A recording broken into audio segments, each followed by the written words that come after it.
हाय,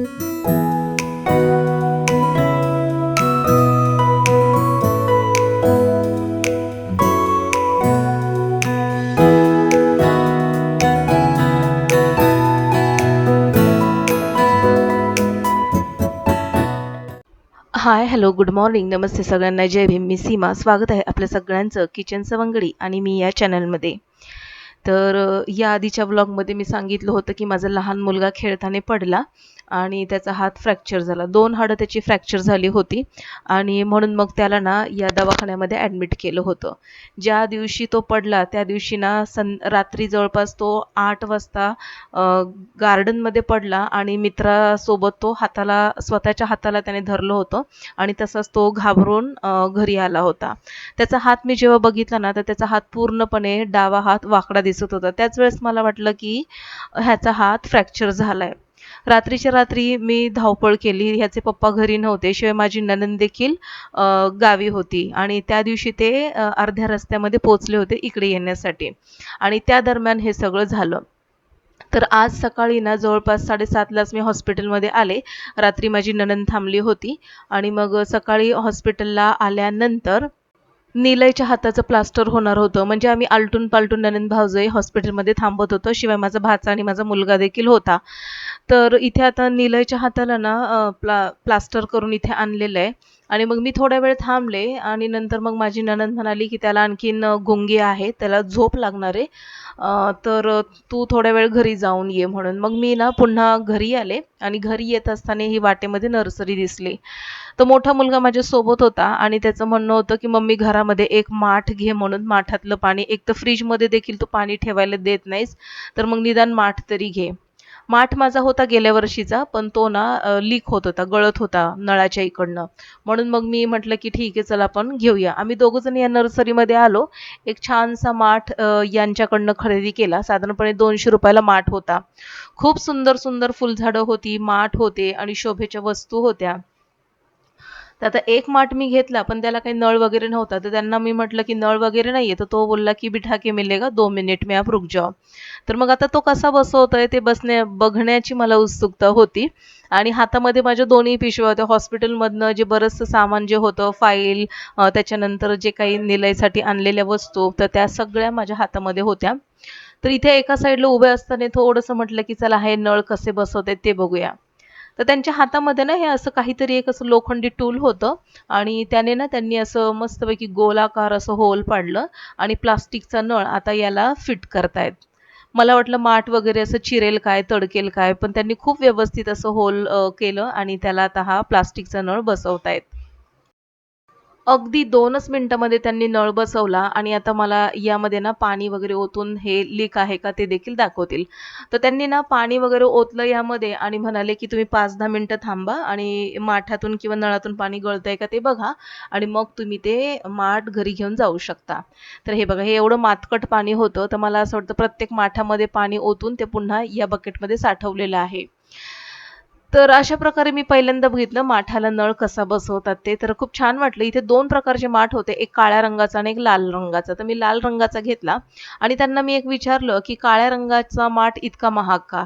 तर ते म्हणाले, की "पता नहीं लोग लेते और उनको म्हणजे काळ्या रंगाचा जो माठ आहे त्यांना त्याच्यातलं पाणी पटकन थंड होतं असं वाटतं." तर मी म्हटलं, "तुमचं म्हणणं काय त्याच्यावरती? म्हणजे तुम्हाला असं वाटतं का खरंच, की काळ्या माठातलं पाणी लाल माठापेक्षा जास्त थंड होतं?" तो तो बोला ऐसा कुछ नहीं है, दोनों का सेम ही रहता है, लेकिन पता नहीं लोग मतलब काला कलर का जो मटका है वो ज़्यादा लेते हैं. कलमी आंबा इथे मला दिसला आणि मस्तपैकी अशी कैरी लागली होती त्याला आणि फुलझाडं तर इतकी होती ना, सगळी फुलझाडं अशी लक्ष खेचून घेत होती. तर इथे ना माझ्या नजरेस ऑर्किड दिसलं मला. इतकं सुंदर ना पर्पल, व्हाईट आणि रेडिश कलरचं असं वाईन कलरचं हे ऑर्किड दिसलं मला. खूप सुंदर होतं. वाटत होतं घ्यावं एखादं झाड.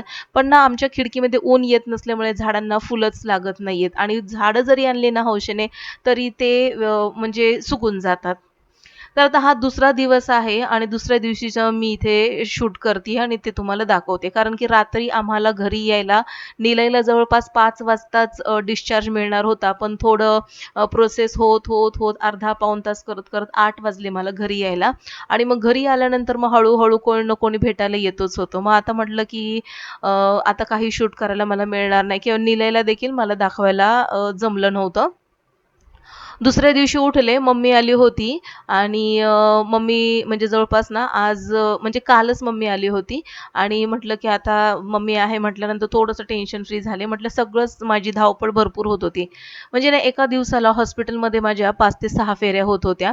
म्हणजे निलयचा डब्बा किंवा मग घरातलं उरकणं किंवा मग घरी जाऊन मोठ्या मुलाचं काही बघणं, खाणं-पिणं. घरी मोठा माणूस असेल ना कोणीतरी तर बरं असतं. तर माझी मम्मी काल आली होती त्याच्यामुळे मला थोडासा आधार वाटला. आणि आता 14 एप्रिल येते म्हटल्यानंतर म्हटलं की चला थोडंफार काहीतरी साफसफाई करूया. हॉल साफ करायला जास्त काही वेळ लागणार नव्हता. कारण की आत्ता जस्ट म्हणजे 2-3 महिन्यापूर्वी मी घराला कलर करून घेतलेला आहे. त्याच्यामुळे घर तसं फ्रेशच आहे.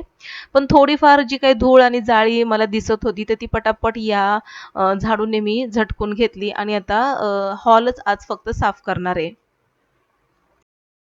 घराला आत्ताच जस्ट कलर केल्यामुळे घर काही जास्त खराब दिसतच नव्हतं आणि जास्त काही जाळ्या वगैरे पण नव्हत्या. त्याच्यामुळे माझं हॉल हा पटकन साफ करून होणार होता. जाळी वगैरे जी होती तर ती पटापट मी काढली आणि हे सगळं म्हटलं अंघोळीच्या आधी मी सगळं करून घेते. इकडे मी जाळी वगैरे काढत होते, एक-एक कोपरा साफ करत होते.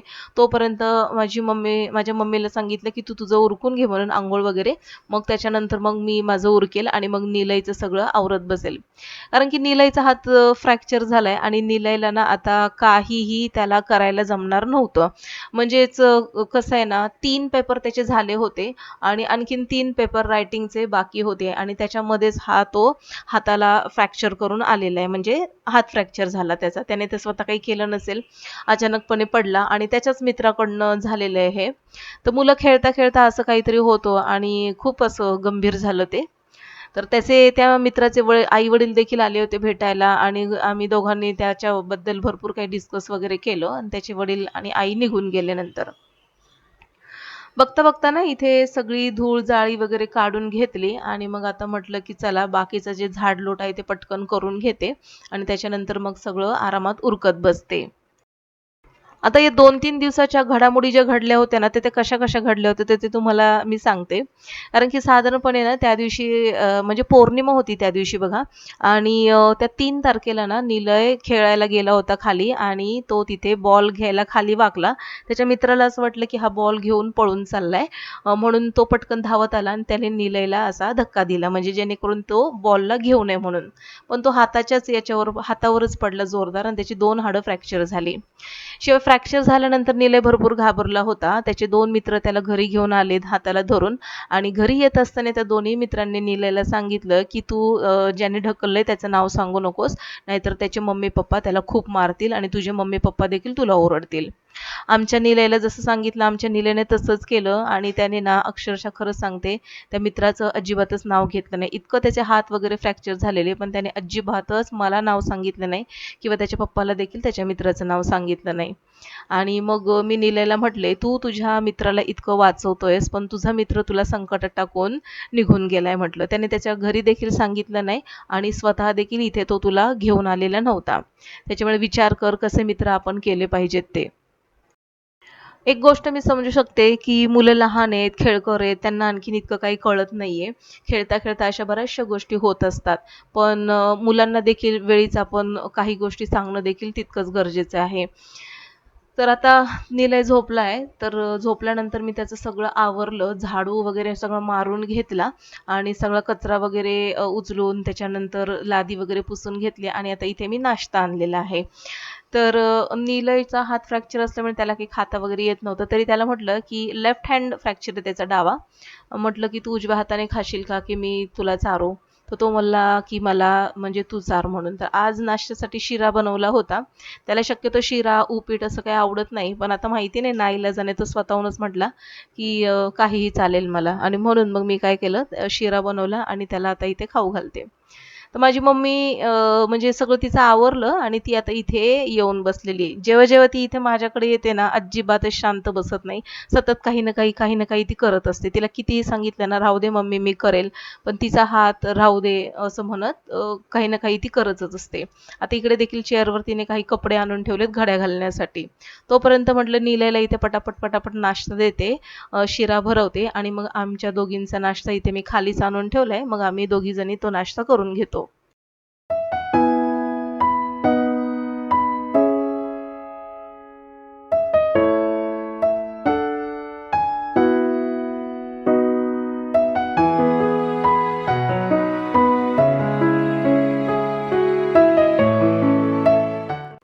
ज्या दिवशी निलय पडला होता त्या दिवशी पौर्णिमा होती आणि त्या दिवशीच माझा उपवास होता आणि खरं सांगते त्या दिवशी ना मी फक्त अर्ध्या ग्लासावरती म्हणजे एक लहान छोटा ग्लास असतो आणि त्या ग्लासावरतीच होते, अर्ध्या ग्लास दुधावरती.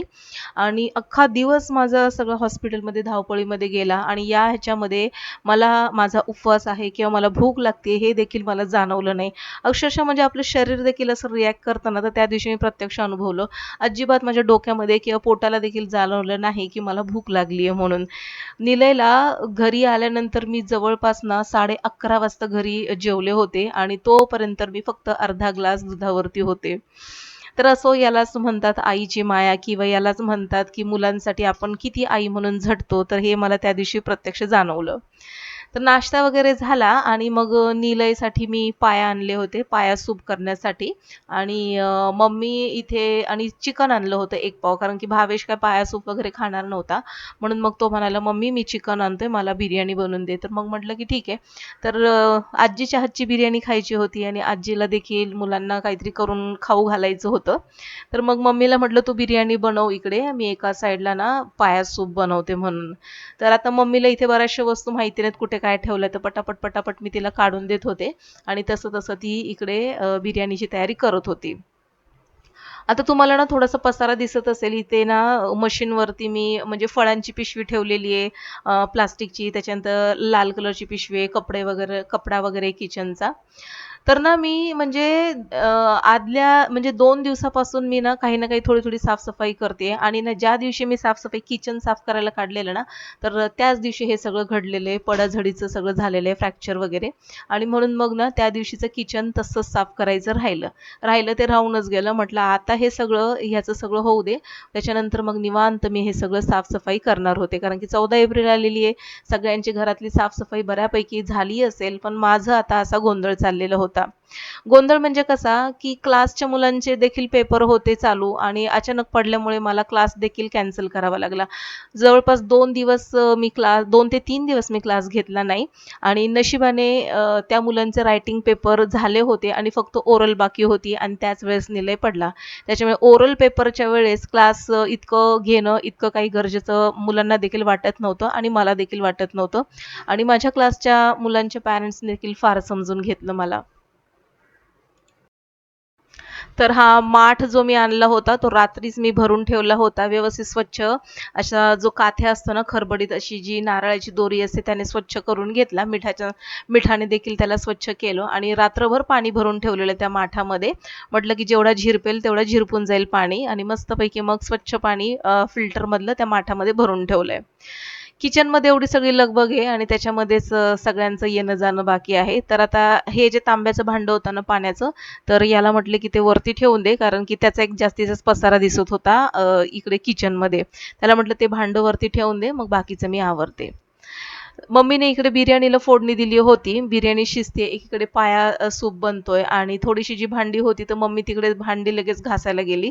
तर तिला म्हटलं, की "राहू दे, मी करते" म्हणून. तर मम्मी बोलली, "नाही, तू ते करेपर्यंत इकडे भांडी होऊन जातील" म्हणून. तर असं असतं कधीतरी आली मम्मी ना, तर मग बसत नाही. काही ना काही, काही ना काही काम करत असते. तर यालाच म्हणतात ना, लेकीच्या घरी आल्यानंतर आईला असं वाटतं, की म्हणजे लेकीला किती अशी मदत करू म्हणून. तर आता हे भांडं जे आहे मी वरती माळ्यावर ठेवून देते. तर अशी सगळी धावपळ 2 ते 3 दिवसामध्ये घडली. इतकी धावपळ आणि इतकी घडामोडी 3 दिवसामध्ये घडलेल्या आहेत. तर हे सगळं मी तुम्हाला डिटेलमध्ये आजच्या व्लॉगमध्ये सांगितलेलं आहे. तर माझ्या चॅनलवर जर तुम्ही पहिल्यांदाच आले असाल ना, तर नक्की सबस्क्राईब करा. माझ्या चॅनलला सबस्क्राईब करा. व्हिडिओ जर आवडत असतील तर नक्की शेअर करा आणि भेटू पुन्हा अशाच एका इंटरेस्टिंग व्हिडिओसहित. तोपर्यंत बाय.